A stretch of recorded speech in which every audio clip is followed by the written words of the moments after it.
ফাহিম চৌধুরী হাজার কোটি টাকার মালিক, তিনি আবারও ফেসবুকের মধ্যে তিনি আলোচনায় চলে আসছেন। একদল হিন্দু টিম তার কাছে গিয়েছিলেন অনুদানের জন্য, তাকে আবেদন করছেন, তাকে দরখাস্ত দিয়েছেন তাদের মন্দির তৈরি করার জন্য। তিনি স্পষ্টভাবে হিন্দুদেরকে না করে দিয়েছেন।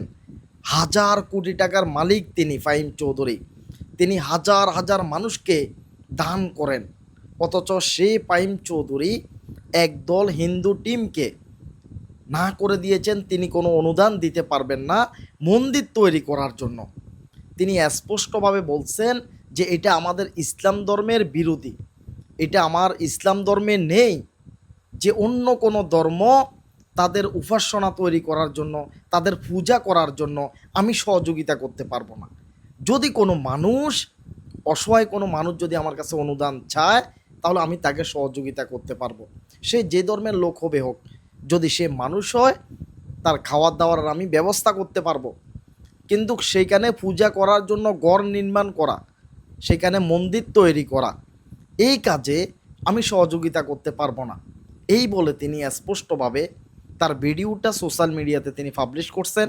পাশাপাশি তিনি একটা পোস্ট লিখছেন সুন্দর করে, সেখানে তিনি বলেছেন একমাত্র মহান আল্লাহ তাআলা ছাড়া এই ফাহিম চৌধুরী কারো কাছে মাথা নত করে না। আমি যতদিন এই দুনিয়াতে বেঁচে থাকি, আমি কারো কাছে মাথা নত করব না। আর আমার ইসলাম ধর্মে যা কিছু রয়েছে আমি সব কিছুই সঠিকভাবে আমি পালন করব। এই কথাটা স্পষ্টভাবে বলেছেন ফাহিম চৌধুরী। যে ফাহিম চৌধুরী ভাইরাল হয়েছিলেন শুধুমাত্র একটি কথা বলে, তিনি বলেছেন আমি আমার জীবনে আমি শুধুমাত্র আমার মায়ের সেবা করেছি, আমি অন্য কোনো কিছুর দিকে তাকাই নেই, আমি আমার মায়ের সেবা করেছি।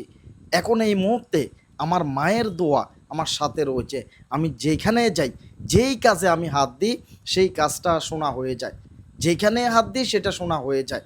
এই কথাটা তার সোশ্যাল মিডিয়াতে ভাইরাল হয়ে গেছে। এরপরে আমরা দেখেছি এক ফুল বিক্রেতা মেয়েকে তিনি অনেক সহযোগিতা করেছেন, তিনি লালন পালন করবেন বলেছিলেন।